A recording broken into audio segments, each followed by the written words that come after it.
Buenos días, somos estudiantes de la Universidad María Auxiliadora, la Facultad de Enfermería, curso Epidemiología. En esta ocasión hablaremos sobre el problema epidemiológico que nuestro Perú viene atravesando en las últimas épocas, el dengue.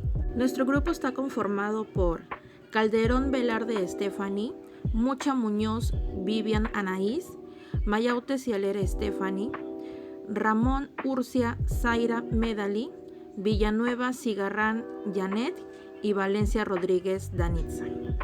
El dengue es una enfermedad viral transmitida por un mosquito, Aedes, que afecta a millones de personas en todo el mundo.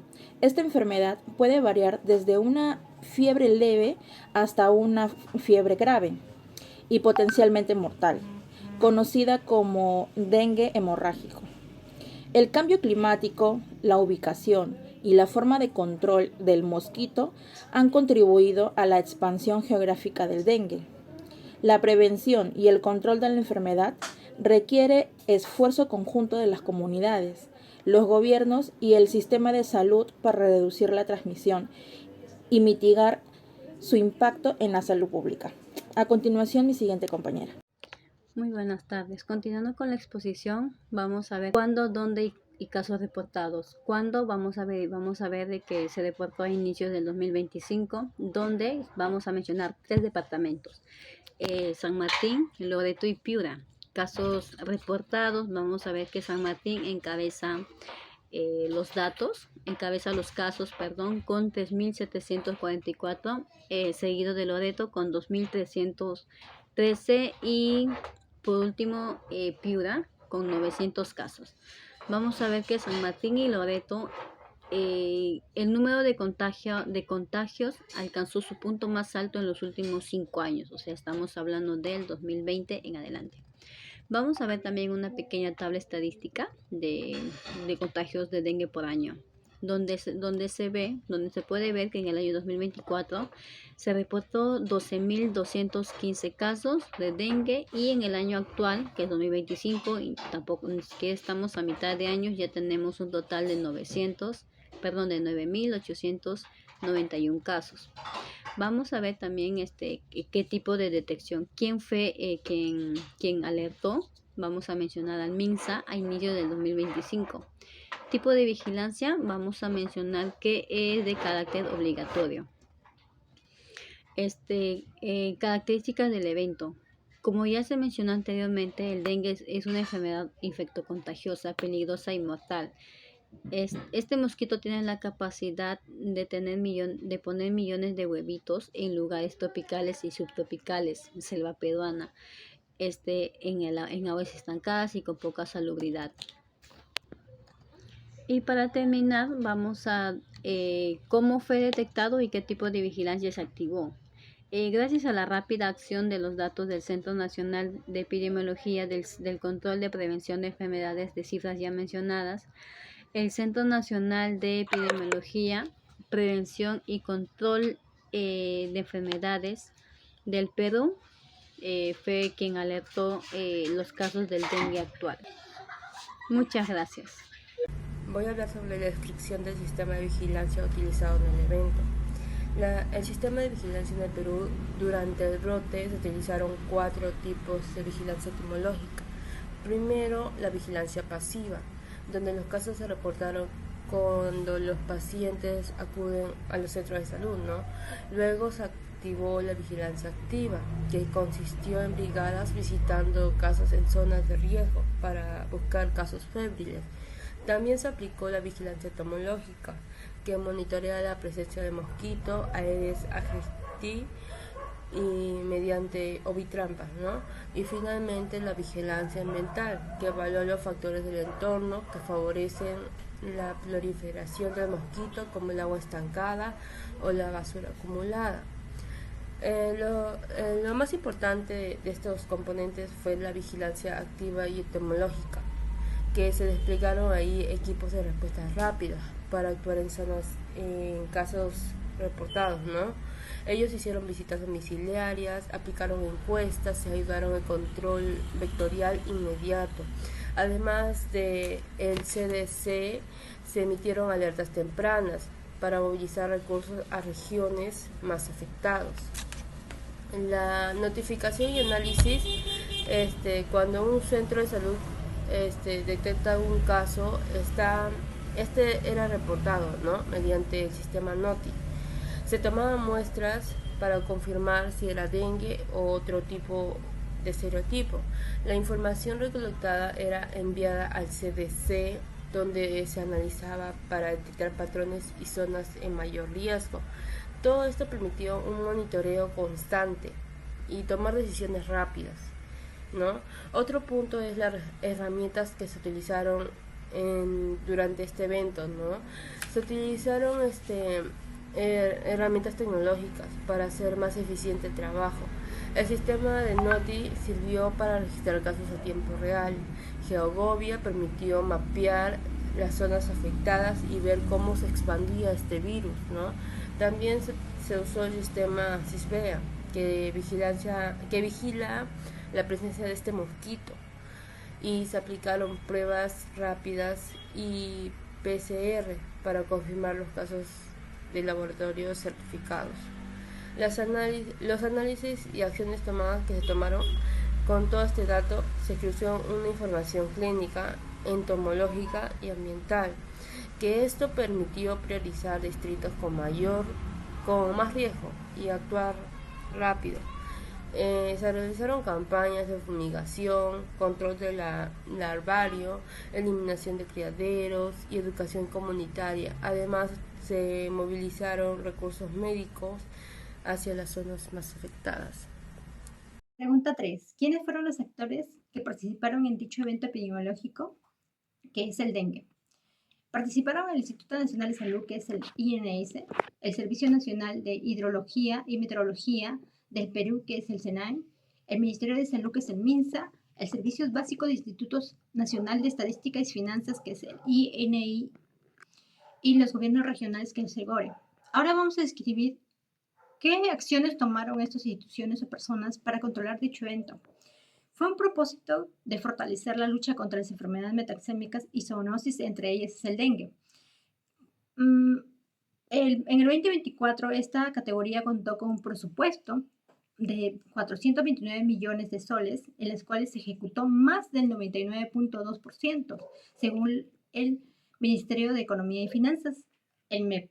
Sin embargo, pese al elevado nivel de ejecución presupuestal, no se logró contener dichos casos, e incluso el 8% más que en el 2023 se aumentó.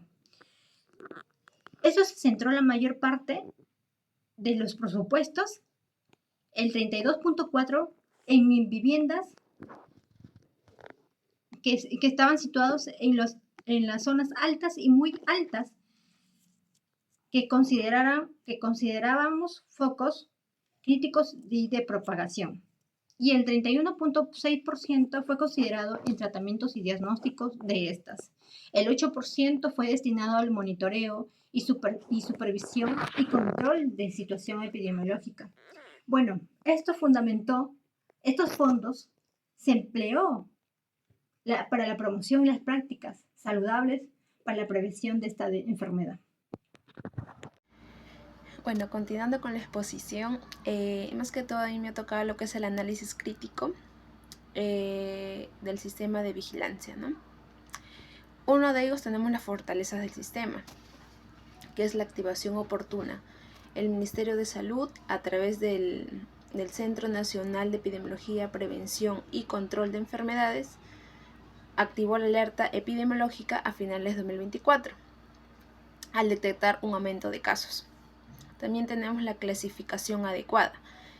El dengue es una enfermedad de notificación obligatoria y los casos fueron clasificados según su gravedad, sin signos de alarma y con signos de alarma y grave. También tenemos lo que es la detención rápida, que es el sistema de vigilancias que logró recopilar y reportar datos gracias al trabajo del Control Nacional de Epidemiología. y prevención y controles de enfermedades. También tenemos el último punto, que es difusión de información, que son las cifras oficiales que se publicaron rápidamente para las alertas a las regiones y tomar acciones preventivas. Las áreas que se manejaron adecuadamente. Una de ellas fue la implementación de un sistema de vigilancia activa y pasiva. También tenemos comunicación entre niveles de salud, lo que es local, regional y nacional. También el uso de datos climáticos y serotipos circulantes, como el DEN3 para evaluar riesgos. El DEN3 es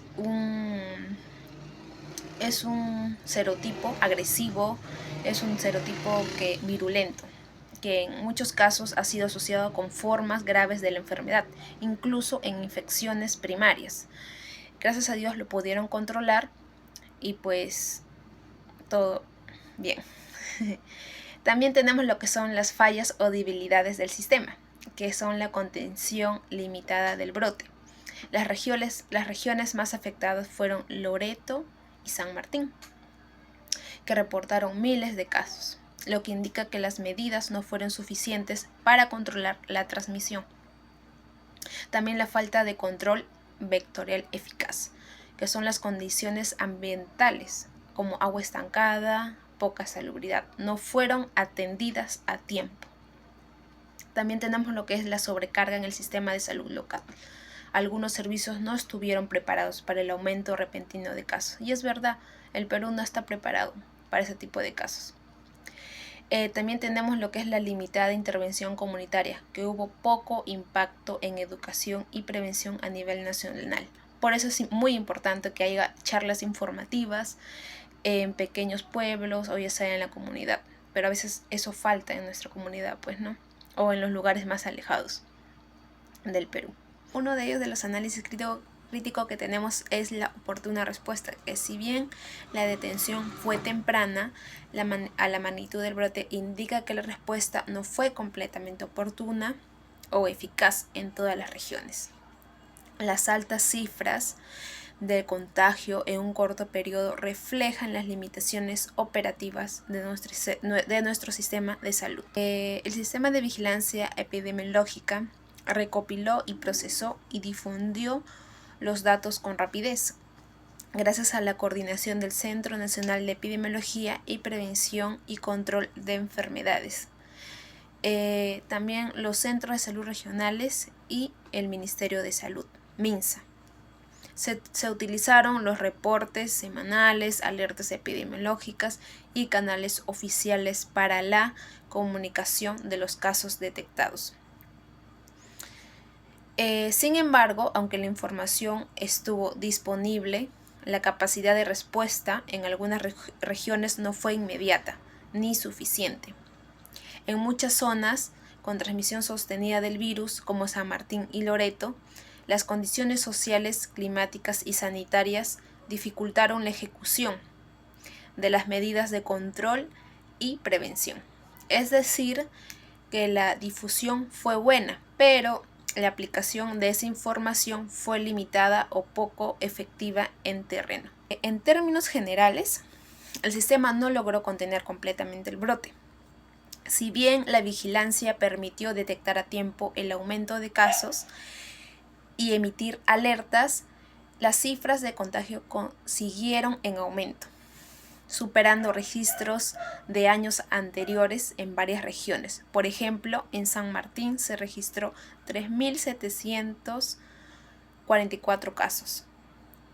En Loreto se obtuvo 2.313 casos. En Piura y Ucayali también presentaron transmisiones sostenidas. ¿Qué quiere decir transmisión sostenida? Que hay pacientes asintomáticos, pacientes infectados o con síntomas leves que continúan su vida diaria, pues, ¿no? También tenemos lo que esto refleja, que la vigilancia fue útil para monitorear, pero no suficiente para detectar la propagación debido a factores como la alta presencia de mosquito en zonas tropicales y baja salubridad, variabilidad climática que favorece la reproducción del vector. también la circulación de un serotipo DEN3 que generó mayor riesgo de enfermedad grave. El DEN3 es agresivo y virulento, pues, ¿no? Respecto a la mortalidad, no se reportaron cifras extremadamente altas, lo que indica que hubo cierta capacidad de atención clínica para los casos graves. Sin embargo, la morbilidad aumentó y el riesgo a la salud pública se mantuvo elevado. Buenos días, magíster, buenos días, compañeros. Continuando con la exposición, tocaremos el último punto, que es desafíos y mejoras. Entre los desafíos enfrentados en nuestro tema, que es el dengue, tenemos el primer desafío, que es la falta de personal capacitado y recursos insuficientes. Por ejemplo, en regiones con alto número de casos, usaron camas de ginecología para atender a pacientes con dengue por falta de espacios adecuados, ¿no? Eso sería un ejemplo. El 2 sería la baja ejecución de presupuesto para prevención. En este caso, aunque se destinó dinero para combatir el dengue, gran parte no se utilizó correctamente. Por ejemplo, en Ica y Piura se gastó menos del 80% de presupuesto para fumigación y campañas de prevención. 3. Tenemos el acceso limitado, ¿no? En el punto número 3 tenemos problemas de coordinación interinstitucional, ¿no? Que fue la ausencia de una colaboración efectiva entre el Ministerio de Salud, MINSA y ESalud y gobiernos, ¿no? Por ejemplo, aunque existe una plataforma para registrar o analizar los datos de casos, ¿no? Tenemos al 4, que viene a ser las condiciones ambientales y sanitarias desfavorables, ¿no? En este caso no hubo un trabajo conjunto entre MINSA y ESalud. Pasamos a la siguiente diapositiva, que viene a ser, eso serían nuestros desafíos que hubo en el problema del dengue. Ahora vámonos a las mejoras. Nuestras mejoras sería, 1, el fortalecimiento de la capacitación y contratación, ¿no? En este caso, por ejemplo, en el 2024 se capacitó a 1.397 trabajadores de salud en diagnóstico y atención clínica del dengue. En el 2 tenemos como mejora a la infraestructura sanitaria, también dotar, por ejemplo, de centros de salud rurales con kits básicos. El 3 tenemos a optimización en la ejecución de recursos. En este caso tenemos, por ejemplo, en campañas, en mercados, y enseñar a colegios para enseñar cómo reforzar el análisis y el uso de datos en tiempo real, ¿no? Y el 4 y último, tenemos a la optimización de la recolección y análisis de datos. En este caso, evitar criaderos de un técnico puede reportar un criadero desde su celular y el sistema alerta al equipo más cercano para fumigar. Esos serían nuestros 4 mejoras para evitar el dengue, ¿ya? Y nuestras bibliografías sería, nosotros hemos encontrado en estas bibliografías, que es Comes Perú, Radio Nacional, Salud, Boletín y Andina, ¿no? Gracias por la atención, y eso sería todo.